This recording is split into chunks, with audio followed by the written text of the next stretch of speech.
Here's some tips that you must know before buying your next fixer-upper property. And obviously, this picture is a little bit of a joke. If you run to a place like this, run out as fast as you can. This is not something that you want to be getting into.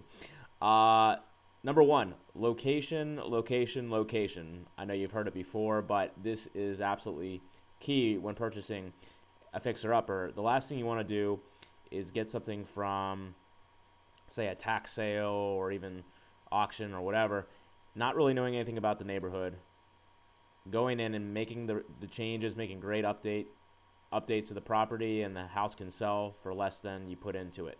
Or you're sitting on a property for years at a time, and then eventually you even can go into foreclosure because this is an investment that you can either rent or sell, and I've seen it happen to people before. So make sure you know your location, and it's a good location, somewhere that you can really turn that property around and sell it or rent it out for a good price.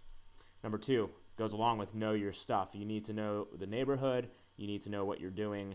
If this is your first investment, strongly recommend not doing what I call a retail flip, which is fixing up the property and then trying to sell that.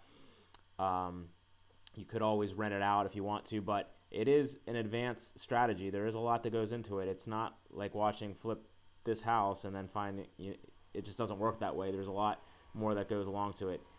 It's not all the glamour of fixing up a property and making a lot of money. You can, but you need to really evaluate what you're purchasing and making the right decisions. Number three, consider the time and the cost associated with the rehab. Essentially, how long is it going to take to do the repairs that need to be done in order to get the property to where it needs to be for you to sell it or to rent it. Take contractors through, people that you can trust, get good opinions, find out anything that is wrong that you may not know about. Consider that cost and the time associated, and also the financing that you're going to be using. Will it be a profitable deal for you, or is it not worth the headache? Know all these factors before you end up making the investment. And finally, that goes right along with what are your financing options. You need to make sure that you have good lenders in place and people that are willing to loan to you. You might have to do some type of hard money loan where it has high interest rates, balloon payments, and points and everything associated with that. So you don't want to hold on to that financing for too long. You want to be able to refinance, sell the property, or get out from underneath that.